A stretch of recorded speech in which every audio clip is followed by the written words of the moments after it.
नमस्कार छात्रों, आज हम एनसीईआरटी अध्याय पहला रासायनिक अभिक्रियाओं और समीकरण पाठ्यक्रम भाग दूसरा एनसीईआरटी अनुभाग 1.1.2 का अध्ययन करेंगे।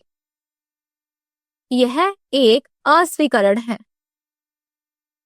आइए आज के सीखने के उद्देश्य को देखते हैं। इस व्याख्यान के बाद आप यह करने में सक्षम होंगे कि रासायनिक समीकरणों का उपयोग करके रासायनिक अभिक्रियाओं को कैसे दर्शाया जाता है और रासायनिक समीकरणों को संतुलित करने का कौशल विकसित कैसे होता है, यह सुनिश्चित करते हुए कि द्रव्यमान संरक्षण का नियम क्या है। हम फिर ऐसे प्रश्नों को हल करेंगे जहां हम सीखेंगे और फिर हम ऐसे प्रश्नों को हल करेंगे जहां हम सीखा हुई चीजों को लागू कर सकें। ये अभ्यास प्रश्न मुख्य अवधारणाओं को समझने में मदद करेंगे। एनसीईआरटी के अनुसार जिन विषयों को शामिल किया जाना है, सबसे पहले एनसीईआरटी अनुभाग 1.1.2 संतुलित रासायनिक समीकरण है। फिर पाठ्यांश प्रश्न 1 से 3 तक करेंगे हम और अंत में सारांश देखेंगे आज के कक्षा का। अंत में हम आज के व्याख्यान में हमने जो सीखा उसको सारांश के रूप में प्रस्तुत करते हुए क्लास को समापित करेंगे।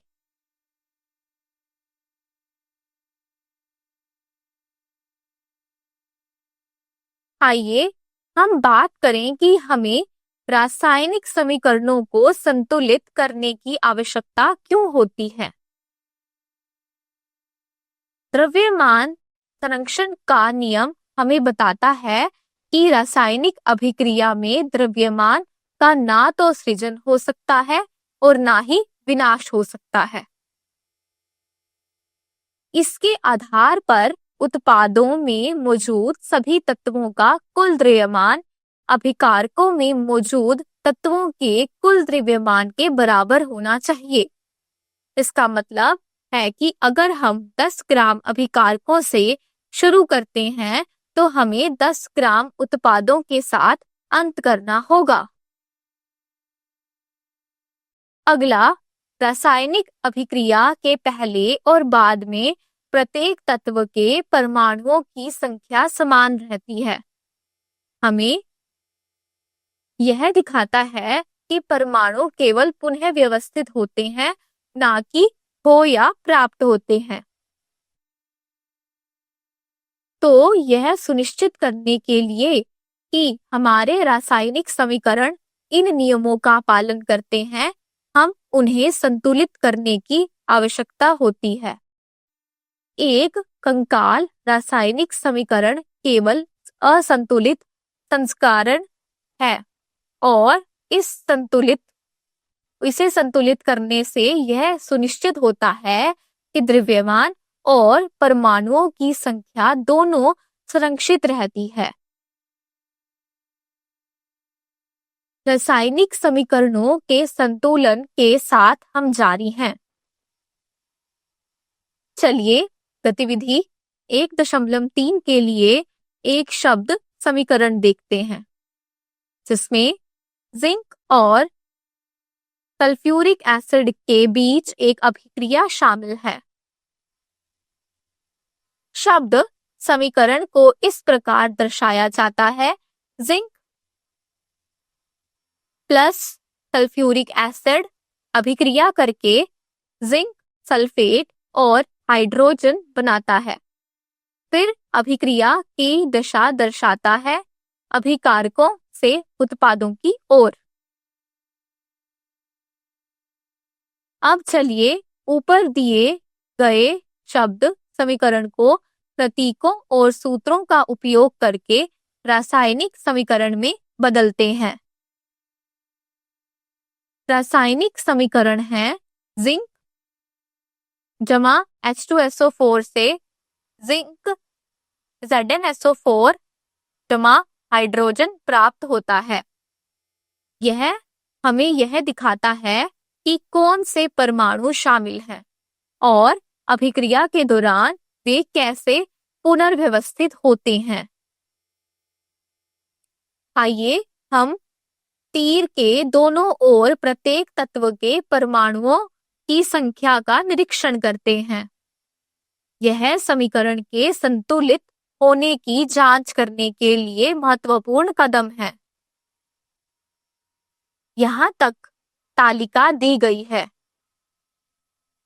जो कि हमें दिख रही है, जिसमें प्रतिक्रिया में उपस्थित प्रत्येक तत्व के परमाणुओं की संख्या दर्शाई गई है। जिंक, हाइड्रोजन, सल्फर और ऑक्सीजन के लिए दोनों तरफ परमाणुओं की संख्या समान है। यही हमें संतुलित समीकरण में चाहिए।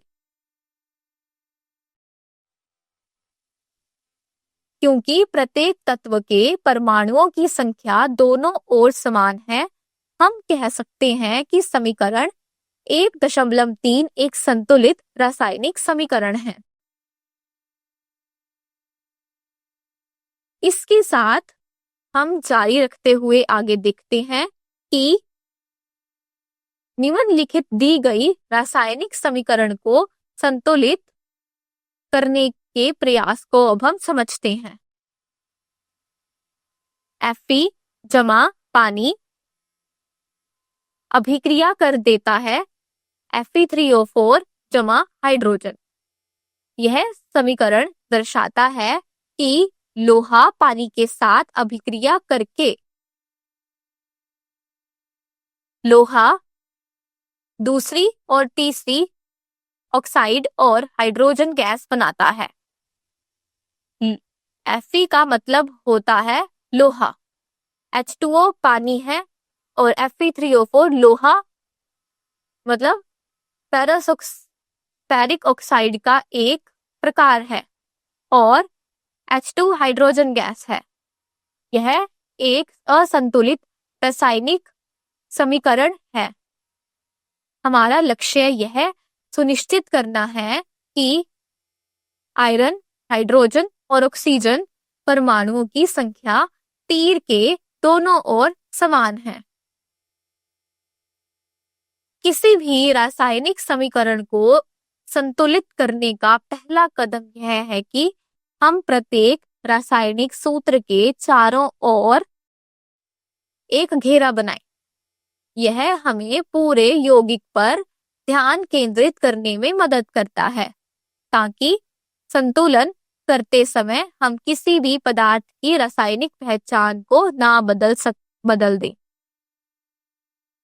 हम केवल बॉक्स के सामने के नंबरों को एडजस्ट कर सकते हैं, उनके अंदर के नहीं। अब प्रत्येक सूत्र के चारों ओर बॉक्स बनाए गए हैं। Fe बॉक्स के अंदर जमा H2O यानी पानी बॉक्स के अंदर, जब ये अभिक्रिया करेगा तो देगा Fe3O4, वो भी बॉक्स के अंदर रखा, जमा हाइड्रोजन, वो भी हमने बॉक्स के अंदर रखा। ये प्राप्त होता है। चलिए आगे बढ़ते हैं। रासायनिक समीकरणों के संतुलन के साथ हम जारी रखते हैं। अब आता है चरण 2। चरण 2 में हमें असंतुलित समीकरण में मौजूद प्रत्येक तत्व के परमाणुओं की संख्या को सूचीबद्ध करने की आवश्यकता है। यह एक महत्वपूर्ण चरण है क्योंकि यह हमें यह देखने में मदद करता है कि कौन से तत्व संतुलित नहीं है और समायोजन की आवश्यकता है। यहाँ असंतुलित समीकरण फिर से है Fe प्लस पानी देता है Fe3O4 प्लस हाइड्रोजन। आइए इसका उपयोग प्रत्येक तत्व के परमाणुओं की गिनती करने के लिए करें। यहाँ एक तालिका है जो हमें प्रतिक्रमकों और उत्पादों में प्रत्येक तत्व के परमाणुओं की संख्या दिखाती है। यहाँ एक तालिका है जो प्रतिक्रिया में उपस्थित प्रत्येक तत्व के परमाणुओं की संख्या को दर्शाती है। हम देख सकते हैं इस तालिका से कि अभिकारक में परमाणुओं की संख्या, जैसे कि आयरन की संख्या 1 है, हाइड्रोजन की 2 है और ऑक्सीजन की 1 है। और उत्पाद में इन्हीं परमाणुओं की संख्या अगर हम देखें तो हम देख सकते हैं कि आयरन की संख्या 3 है, हाइड्रोजन की संख्या 2 है और ऑक्सीजन की संख्या 4 है। चलिए निम्नलिखित रासायनिक समीकरण के संतुलन के साथ जारी रखते हैं। जब आयरन अभिक्रिया करेगा पानी के साथ तो वो देता है फेरिक ऑक्साइड और हाइड्रोजन। समीकरणों को संतुलित करने का तीसरा चरण यह है कि उस यौगिक से शुरू करें जिसमें परमाणुओं की संख्या अधिकतम हो। यह प्रक्रिया को आसान बनाता है और हमें गलतियों से बचने में मदद करता है। सबसे अधिक परमाणुओं वाला यौगिक या तो एक अभिकारक हो सकता है या एक उत्पाद। अगले चरण में हम उस यौगिक के भीतर उस तत्व का चयन करते हैं जिसमें परमाणुओं की संख्या सबसे अधिक होती है। Fe3O4 यौगिक का चयन किया जाता है और इसमें ऑक्सीजन की संख्या का हम चयन करते हैं।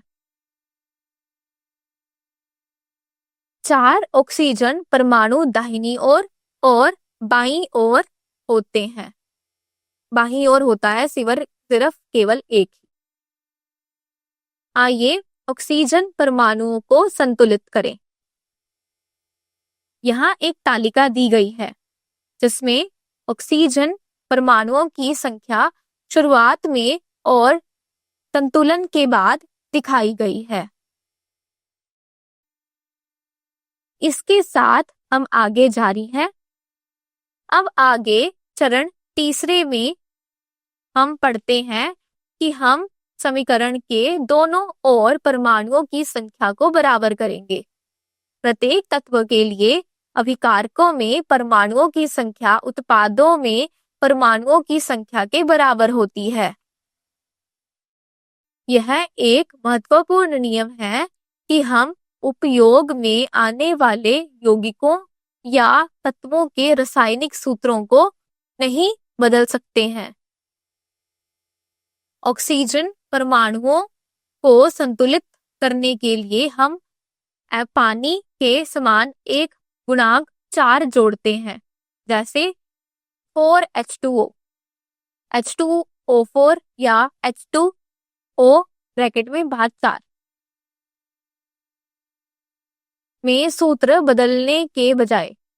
इस प्रकार पानी की रासायनिक पहचान समान रहती है, लेकिन पानी के अणुओं की संख्या बढ़ जाती है। केवल गुणांकों को बदलें, कभी भी सूत्र में उपस्कृष्ट को नहीं। इस समायोजनों के बाद हमें एक आंशिक रूप से संतुलित समीकरण प्राप्त होता है। यहाँ आंशिक रूप से संतुलित समीकरण दिया गया है। Fe प्लस जमा 4 पानी देते हैं Fe3O4 जमा हाइड्रोजन गैस। पानी के सामने गुणांक को देखें, मतलब H2O के सामने गुणांक को देखें, जो दिखाता है कि हमने ऑक्सीजन परमाणु को संतुलित कर लिया है। यह NCERT समीकरण 1.6 पर आधारित है। हम अगले चरणों में समीकरण के बाकी हिस्सों को संतुलित करना जारी रखेंगे। निम्नलिखित रासायनिक समीकरण को संतुलित करना हम जारी रख रहे हैं। चरण चौथे पर अब ध्यान दें। हम देखते हैं कि समीकरण में लोहे और हाइड्रोजन मतलब H परमाणुओं अभी भी संतुलित नहीं है। अब आइए तय करें कि अगली बार किस तत्व को संतुलित करना है। हम या तो Fe या तो H2 चुन सकते हैं। चलिए हमारे आंशिक रूप से संतुलित समीकरण में हाइड्रोजन परमाणुओं को संतुलित करके आगे बढ़ते हैं। हाइड्रोजन अभिकारक और पानी में और उत्पाद और हाइड्रोजन गैस के रूप में मौजूद है। हमें यह सुनिश्चित करने की आवश्यकता है कि हाइड्रोजन परमाणुओं की कुल संख्या दोनों ओर समान हो। हाइड्रोजन परमाणुओं को संतुलित करने के लिए हमें गिनना होगा कि प्रत्येक तरफ कितने हैं। दाहिनी ओर हाइड्रोजन अणुओं की संख्या को 4 के बराबर बनाएं। यहाँ एक तालिका है जो प्रारंभ में अभिकारकों और उत्पादों में हाइड्रोजन के परमाणुओं की संख्या दिखाती है। संतुलन के बाद हमारा समीकरण होगा, अंतिम संतुलित समीकरण होगा कि Fe प्लस 4H2O का परिणाम हमें देगा Fe3O4 जमा 4H2 मतलब 4 हाइड्रोजन। यह एनसीईआरटी समीकरण 1.7 है। हम निम्नलिखित रासायनिक समीकरण को संतुलित करना जारी रखते हैं। अब चलिए इस समीकरण को संतुलित करने के अगले चरण पर ध्यान केंद्रित करते हैं, जो है हमारा चरण नंबर 5। हमें समीकरण का निरीक्षण करने की आवश्यकता है और पहचानना है कि तीसरा कौन सा तत्व अभी भी संतुलित नहीं है। इस स्तर पर केवल एक तत्व असंतुलित रह जाता है और वह है लोहा। आइए हम इस तालिका को देखें ताकि हम अभिकारकों और उत्पादों में लौह परमाणुओं की संख्या की तुलना कर सकें। अभिकारक पक्ष में लोहे में हमारे पास एक परमाणु लौह है, जबकि उत्पाद पक्ष में Fe3O4 में 3 परमाणु लौह है। संतुलन बनाए रखने के लिए हमें बाईं ओर भी 3 परमाणु लौह की आवश्यकता है। लोहे के परमाणुओं की संख्या को बराबर करने के लिए हम बाईं ओर लौह के 3 से गुणा करते हैं। यहाँ संतुलित समीकरण है 3Fe जमा 4H2O अभिक्रिया कर देगा Fe3O4 जमा 4H2। अब सभी तत्व लोहा, हाइड्रोजन और ऑक्सीजन दोनों ओर संतुलित हैं। निम्नलिखित रासायनिक समीकरण को संतुलित करना हम जारी रख रहे हैं। अब चलिए चरण 6 पर बढ़ते हैं, जो यह जांचता है कि हमारा समीकरण संतुलित है या नहीं। इसके लिए हम समीकरण के दोनों ओर के तत्व के परमाणुओं की गिनती करते हैं। उदाहरण के लिए अभिकारक और के लोहा, हाइड्रोजन और ऑक्सीजन के परमाणुओं की संख्या की गिनती करें और उनकी तुलना उत्पाद के साथ करें।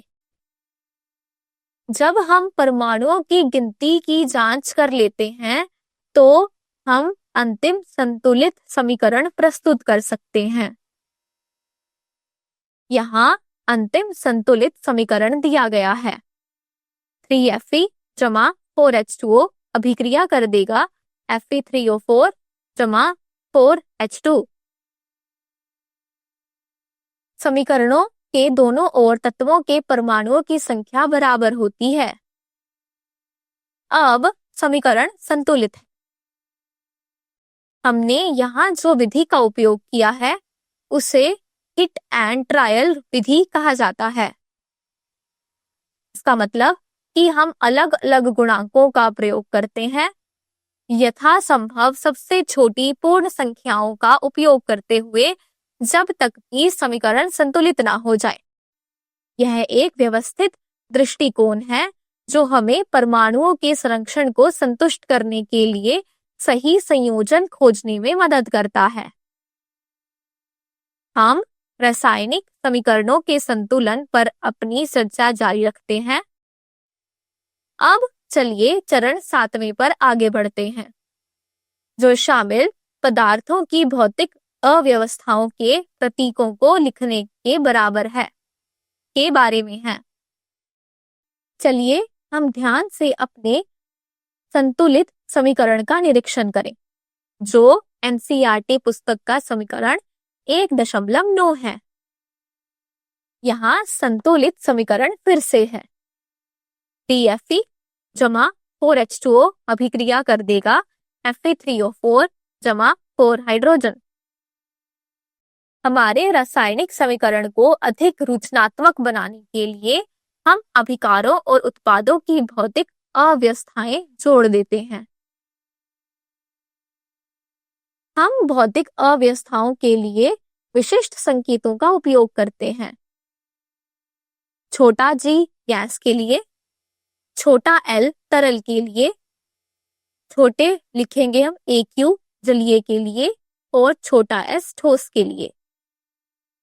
यदि कोई अभिकारक या उत्पाद पानी में घुला है तो हम जलीय शब्द का उपयोग करते हैं और उसके सूत्र के बाद AQ लिखते हैं।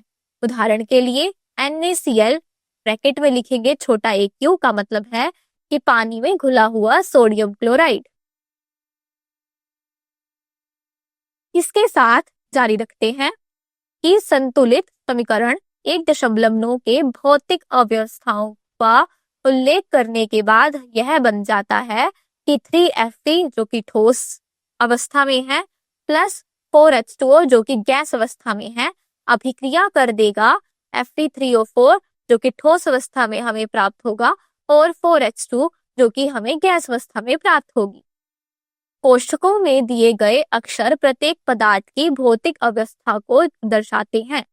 छोटा s ठोस के लिए, छोटा g गैस के लिए। छोटा g वाटर के बगल में यह बताता है कि इस अभिक्रिया के दौरान पानी भाप के रूप में है, तरल के रूप में नहीं। आमतौर पर हम रासायनिक समीकरणों में भौतिक अव्यवस्थाओं को छोड़ देते हैं जब तक कि वे प्रतिक्रिया को समझने के लिए महत्वपूर्ण ना हो। कभी कभी हम तापमान, दबाव या उत्प्रेरक की उपस्थिति जैसे कि अभिक्रिया की स्थितियां भी दिखाते हैं। इन्हें समीकरण में तीर के ऊपर या नीचे लिखा जाता है। वे हमें बताती हैं कि अभिक्रिया के होने के लिए कौन सी विशेष स्थितियों की आवश्यकता होती है। चलिए इसका एक उदाहरण देखते हैं। जब कार्बन मोनोऑक्साइड हाइड्रोजन गैस के साथ अभिक्रिया करके मेथनॉल बनाता है तो अभिक्रिया को उच्च दबाव की आवश्यकता होती है, विशेष रूप से 340 वायुमंडल दबाव की। यह समीकरण में तीर के ऊपर लिखा गया है। अब आइए दूसरे उदाहरण को देखते हैं। जब कार्बन डाइऑक्साइड पानी के साथ ग्लूकोज और ऑक्सीजन बनाने के लिए प्रतिक्रिया करता है तो प्रतिक्रिया सूरज की रोशनी और क्लोरोफिल की मौजूदगी में होती है। यह समीकरण में तीर के ऊपर और नीचे दिखाया गया है। आइए पाठ्यांश प्रश्न संख्या पहले की चर्चा करते हैं।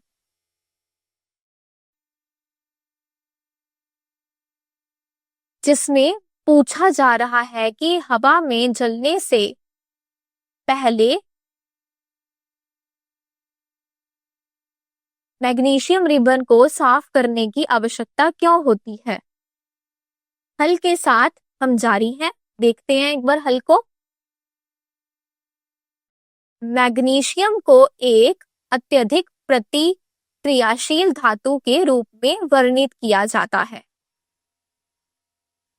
जब मैग्नीशियम को संग्रहित किया जाता है तो यह हवा में मौजूद ऑक्सीजन के साथ प्रतिक्रिया करके अपनी सतह पर मैग्नीशियम ऑक्साइड की परत बना लेता है। यह परत मैग्नीशियम ऑक्साइड काफी स्थिर होती है, जिसका मतलब है कि यह आसानी से और अधिक प्रतिक्रिया नहीं करती है। इसके कारण यह वास्तव में नीचे के मैग्नीशियम को अधिक ऑक्सीजन के साथ प्रतिक्रिया करने से रोकती है। अगर हम रिबन को साफ किए बिना जलाने की कोशिश करते हैं तो अभिक्रिया कुशलता पूर्वक नहीं होगी। इसलिए हम जलाने से पहले मैग्नीशियम रिबन को सैंडपेपर से साफ करते हैं। मैग्नीशियम ऑक्साइड परत को हटाकर हम नीचे की ताजा मैग्नीशियम धातु को उजागर करते हैं, जिससे वह सीधे हवा में मौजूद ऑक्सीजन के साथ अभिक्रिया कर सके। इससे यह सुनिश्चित होता है कि जब हम रिबन को जलाएंगे तो हम एक चमकदार और तीव्र अभिक्रिया मिलेगी। अब है हमारे पास अगला प्रश्न। अब हम पाठ्यक्रम प्रश्न दूसरा पर चर्चा करते हैं।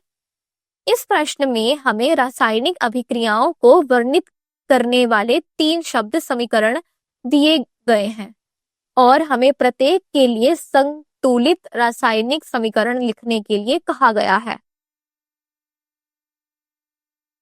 हल के साथ हम शुरू करते हैं।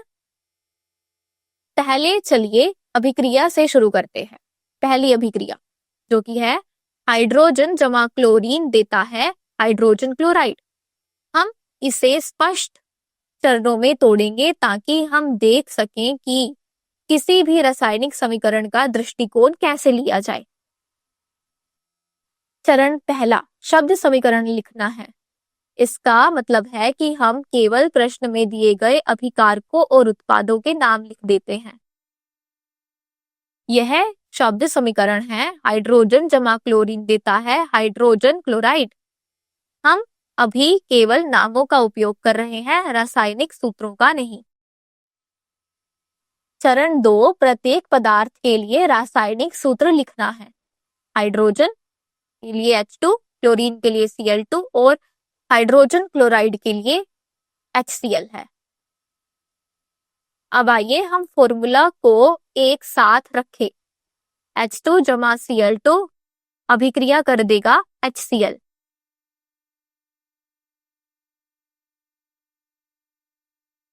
हल के साथ हम जारी हैं। रासायनिक समीकरण यहां फिर से लिखा गया है। हाइड्रोजन जमा क्लोरीन देगा हाइड्रोजन क्लोराइड। अब चलिए आगे देखते हैं कि समीकरण संतुलित है या नहीं। बाईं ओर हमारे पास H2 से 2 हाइड्रोजन परमाणु और Cl2 से 2 क्लोरीन परमाणु हैं। अब आइए दाहिनी ओर के परमाणुओं की गिनती करते हैं। HCl में 1 हाइड्रोजन परमाणु है और 1 क्लोरीन परमाणु है, इसलिए दाईं ओर हमारे पास 1 हाइड्रोजन और 1 क्लोरीन है। स्पष्ट रूप में दोनों ओर परमाणुओं की संख्या समान नहीं है, इसलिए समीकरण अभी संतुलित नहीं है। अब चलिए समीकरण को संतुलित करने की ओर आगे बढ़ते हैं। समीकरण को संतुलित करने के लिए हम HCl के सामने 2 का गुणांक लगाने की आवश्यकता है। संतुलित समीकरण अब यह है H2 जमा Cl2 हमें अभिक्रिया कर देगा 2HCl।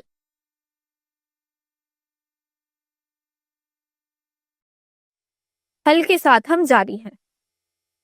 पहले हम हाइड्रोजन के क्लोरीन के साथ अभिक्रिया करके हाइड्रोजन क्लोराइड बनाने के लिए संतुलित समीकरण लिखते हैं। संतुलित समीकरण है H2 जमा Cl2 अभिक्रिया कर देगा 2HCl। अब चलिए देखते हैं कि क्या समीकरण संतुलित है या नहीं। इसके लिए हम दोनों ओर के प्रत्येक तत्वों के परमाणुओं की संख्या को गिनेंगे। हाइड्रोजन के लिए हमारे पास बाईं ओर 2 परमाणु हैं और दाईं ओर 2 परमाणु हैं HCl से। इसका मतलब है कि हाइड्रोजन समीकरण में संतुलित है। क्लोरीन के लिए हमारे पास बाईं ओर 2 परमाणु हैं Cl2 से और दाईं ओर 2 परमाणु हैं 2HCl से। इसके लिए क्लोरीन भी संतुलित है। अब जब हमने प्रत्येक तत्व की जांच कर ली है, तो आइए अंतिम संतुलित समीकरण को स्पष्ट रूप से लिखें। अंतिम संतुलित समीकरण है H2 जमा Cl2 अभिक्रिया कर देगा 2HCl। यह हमें बताता है कि हाइड्रोजन का एक अणु क्लोरीन के एक अणु के साथ प्रतिक्रिया करके हाइड्रोजन क्लोराइड के 2 अणु उत्पन्न करता है।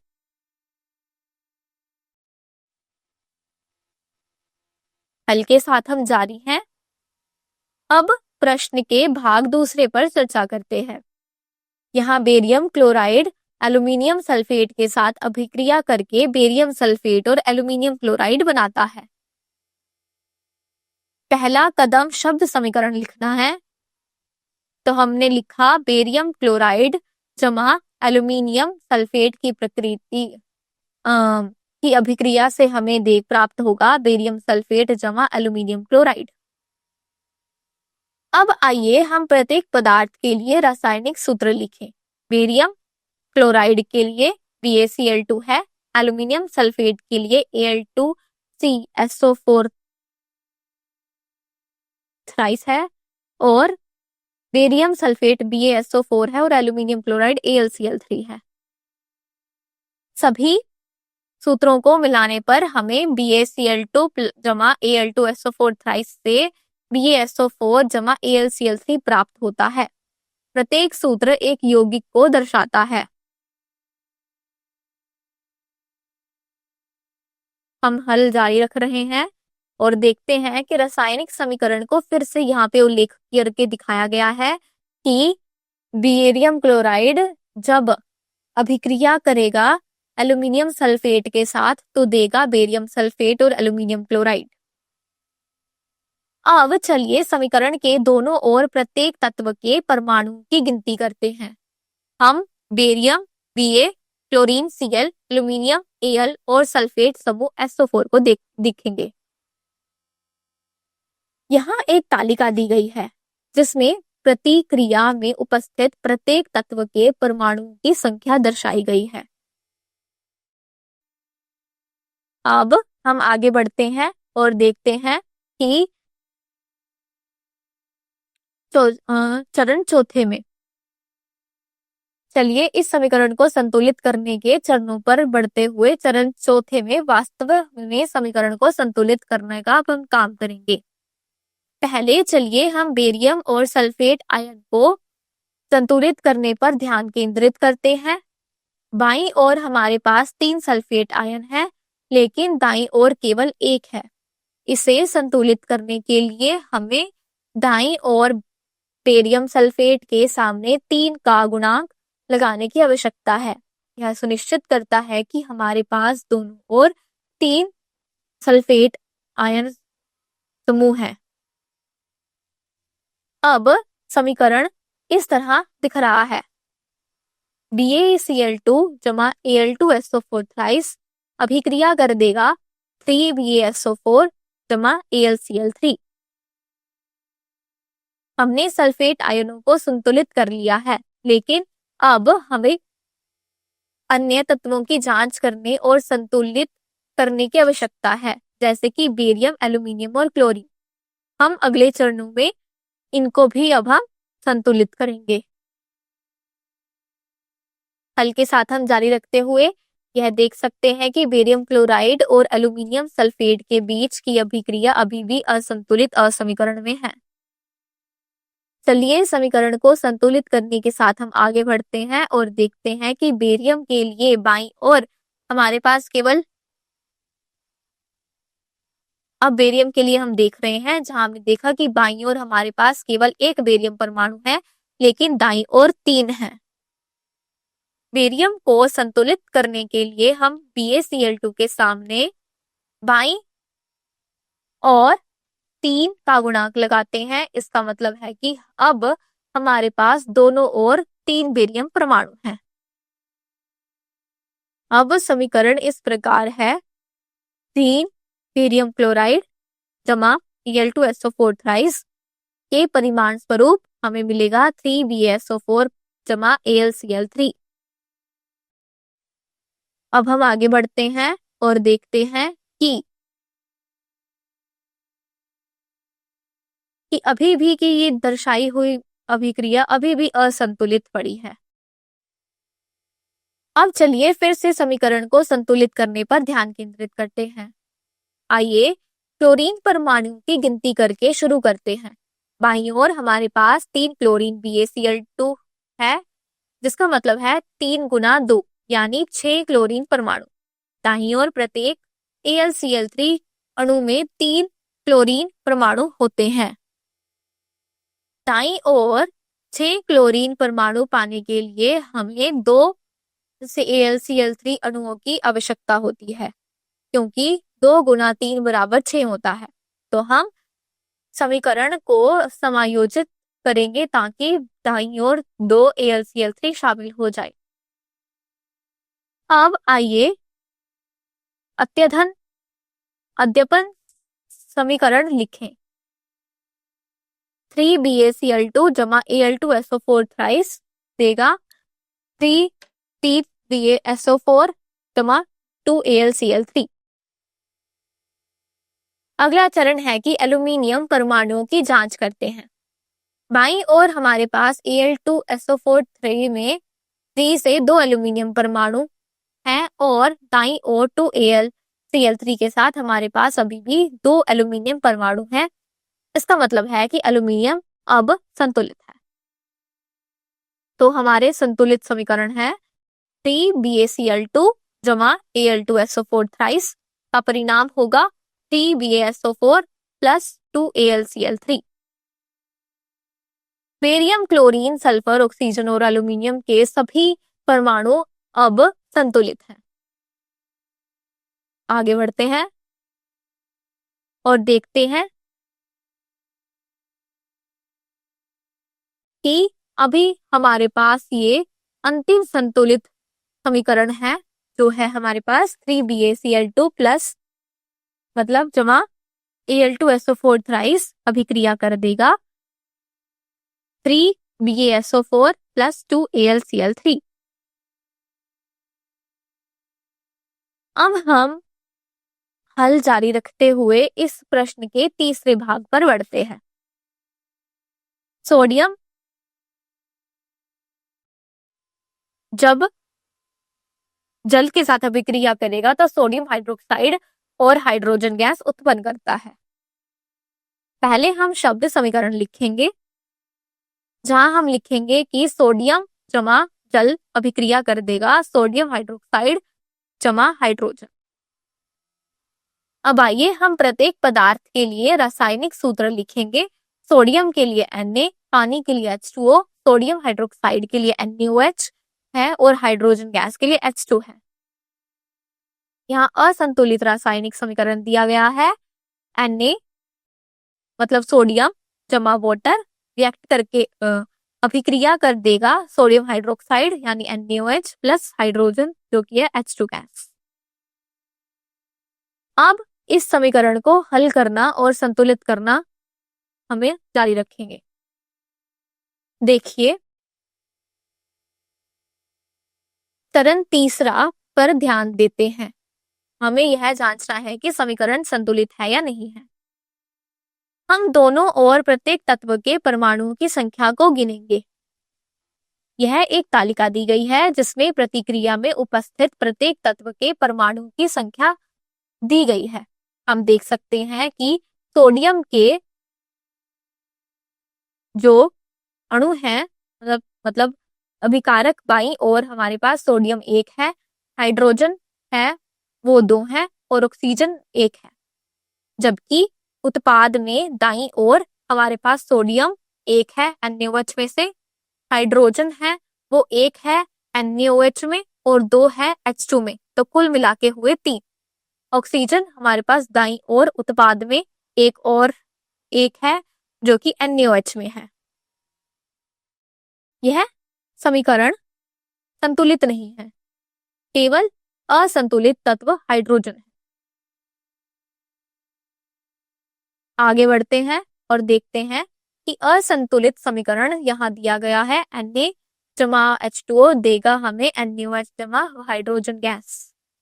चरण 4 पर ध्यान केंद्रित करते हैं। हम समीकरण को संतुलित करेंगे। पहले आइए हाइड्रोजन को संतुलित करने की आवश्यक प्रयास करते हैं। हमें बाईं ओर सोडियम और पानी के सामने 2 लगाना होगा और दाईं ओर सोडियम हाइड्रोक्साइड के सामने भी 2 लगाना होगा। आंशिक रूप से संतुलित समीकरण यहाँ दिया गया है।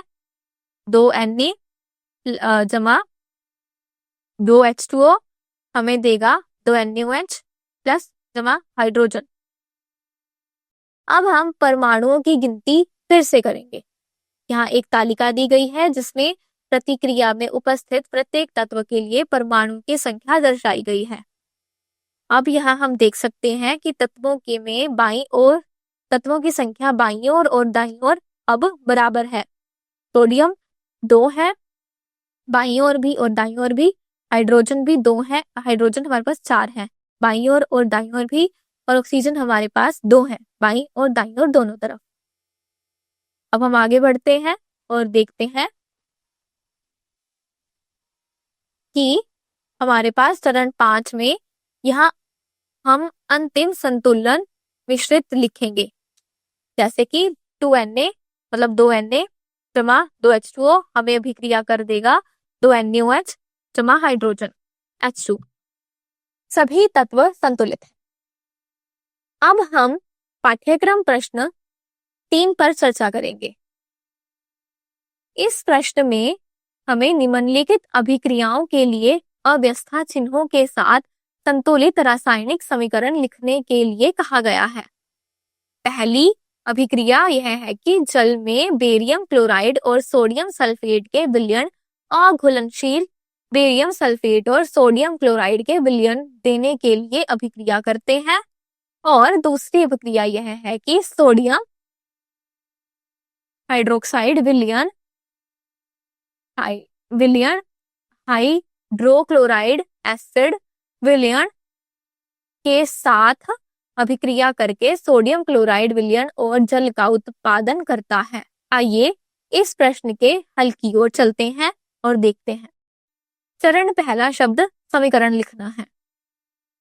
बेरियम क्लोराइड जो कि घोल है जमा सोडियम सल्फेट अभिक्रिया कर देगा बेरियम सल्फेट जमा सोडियम क्लोराइड।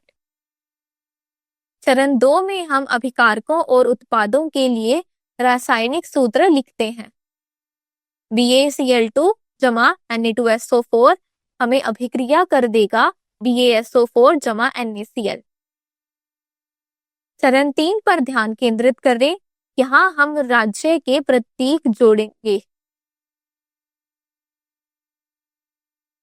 यहाँ हम देखेंगे कि बेरियम क्लोराइड मतलब BaCl2 प्लस Na2SO4 हमें जमा कर देगा हमें अभिक्रिया कर देगा BaSO4 जमा NaCl।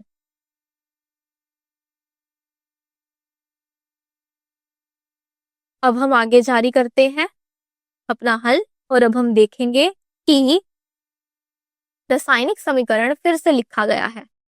BaCl2 जमा Na2SO4 देगा BaSO4 जमा NaCl। अब हम चरण 4 में समीकरण संतुलित है या नहीं इसके लिए हम परमाणुओं की संख्या की गणना करेंगे। यहाँ एक तालिका दी गई है जिसमें प्रतिक्रिया में उपस्थित प्रत्येक तत्व के परमाणु की संख्या दी गई है। जहां हम देख सकते हैं कि तत्व बेरियम है, उसकी बाईं ओर संख्या 1 है, जबकि उत्पाद में दाईं ओर संख्या 1 है। क्लोरीन की बाईं ओर संख्या 2 है, दाईं ओर 1 है। सोडियम की बाईं ओर संख्या 2 है और उत्पाद में दाईं ओर संख्या 1 है। सल्फर की बाईं ओर संख्या 1 है और उत्पाद में सल्फर की संख्या भी 1 है। ऑक्सीजन में बाईं ओर ऑक्सीजन की संख्या 4 है और दाईं ओर भी 4 है। हमने देखा कि क्लोरीन और सोडियम संतुलित नहीं है। हम अगले चरण पर चर्चा करेंगे। अब हल के साथ हम जारी हैं। असंतुलित रासायनिक समीकरण यहाँ दिया गया है। BaCl2 जमा Na2SO4 देता है BaSO4 जमा NaCl। अब हम समीकरण को संतुलित करेंगे। हम NaCl के सामने 2 रखेंगे। समीकरण BaCl2 जमा Na2SO4 अब अभिक्रिया कर देगा BaSO4 जमा NaCl, मतलब 2 NaCl हो जाता है। हम फिर से परमाणुओं की जांच करेंगे। यहाँ एक तालिका दी गई है जिसमें प्रतिक्रिया कारकों और उत्पादों में प्रत्येक तत्व के परमाणुओं की संख्या दी गई है। अब हम देख सकते हैं कि बाईं ओर और दाईं ओर सभी तत्वों की संख्या बराबर हो चुकी है। यह समीकरण अब संतुलित बन गया है। अब हम आगे जारी रख रहे हैं अपना हल। अंतिम चरण में हम अंतिम संतुलित समीकरण लिखेंगे जो कि है BaCl2 जमा Na2SO4 अभिक्रिया कर देगा BaSO4 प्लस मतलब जमा 2 NaCl। चलिए प्रश्न के दूसरे भाग पर चलते हैं। चरण पहला, शब्द समीकरण लिखना है। सोडियम हाइड्रोक्साइड घोल जमा हाइड्रोक्लोराइड एसिड घोल अभिक्रिया कर देगा सोडियम क्लोराइड घोल जमा पानी। चरण 2 में हम अभिकारकों और उत्पादों के लिए रासायनिक सूत्र लिखेंगे। रासायनिक समीकरण है NaOH प्लस HCl हमें अभिक्रिया कर देगा NaCl जमा H2O। चरण 3 में हम प्रत्येक यौगिक के अवस्था प्रतीक जोड़ सकते हैं। अब हमारे पास जो रासायनिक समीकरण बन जाता है NaOH जमा HCl हमें अभिक्रिया कर देगा NaCl जमा पानी। अब हम हल के साथ जारी रखते हुए आगे देखते हैं कि रासायनिक समीकरण फिर से यहाँ पे लिखा है जो कि है NaOH जमा HCl अभिक्रिया कर देगा NaCl जमा पानी। चरण 4 में हम यह जांचते हैं कि समीकरण संतुलित है या नहीं है। तो उसको देखने के लिए हम परमाणुओं की संख्या को गिनते हैं। तो हमारे पास ये तालिका है हमें दी गई है। इस तालिका में हम देख सकते हैं कि तत्वों की संख्या सोडियम, ऑक्सीजन, हाइड्रोजन और क्लोरीन, इन सभी की संख्या बाईं ओर और दाईं ओर बराबर है। हम देखते हैं कि सभी परमाणु पहले से संतुलित हैं। हल के साथ हम जारी हैं। अब हम आगे बढ़ते हुए देखते हैं कि अंतिम चरण हमारे पास 5वां, जिसमें हम संतुलित समीकरण लिखेंगे। NaOH जमा HCl हमें अभिक्रिया कर देगा NaCl जमा पानी। आइए निष्कर्ष पर चलते हैं। आज हमने जिन प्रमुख अवधारणाओं को पढ़ा है उनकी चर्चा करते हैं। हमने रासायनिक समीकरणों को संतुलित करने की आवश्यकता के बारे में बात की। रासायनिक अभिक्रियाओं में द्रव्यमान की रचना या विनाश नहीं हो सकता है। तत्वों का कुल द्रव्यमान दोनों ओर बराबर होना चाहिए। प्रतिक्रिया से पहले और बाद में परमाणुओं की संख्या समान रहनी चाहिए। फिर हमने रासायनिक समीकरणों को संतुलित करने के लिए आवश्यक चरणों पर चर्चा करी। पहले प्रत्येक सूत्र के चारों ओर बॉक्स बनाएं। तब प्रत्येक तत्व के परमाणुओं की संख्या को दोनों ओर सूचीबद्ध करें। अधिकतम परमाणुओं वाले यौगिक से शुरू करें। एक समय में एक तत्व को संतुलित करें। यौगिकों के सामने गुणांकों का उपयोग करें। अंत में अंतिम समीकरण की जांच करें कि दोनों ओर परमाणु बराबर है या नहीं है, और यदि आवश्यक हो तो भौतिक अवस्था के प्रतीक जोड़ें। सारांश जारी रखते हुए कुछ महत्वपूर्ण नियम पर आगे चर्चा करते हैं। यौगिकों के संतुलित करते समय उनके सूत्रों को मत बदलो। सबसे छोटे पूर्ण संख्या गुणांकों का उपयोग करो। हिट एंड ट्रायल विधि का उपयोग करो। भौतिक अवस्थाएं इस प्रकार दिखाई जाती हैं। छोटा g गैस के लिए, छोटा l द्रव के लिए, AQ जलीय विलयन के लिए और छोटा s ठोस के लिए। आज के रासायनिक विज्ञान के सत्र के लिए बस इतना ही। उम्मीद है आपके लिए आज की कक्षा उपयोगी रही होगी। धन्यवाद।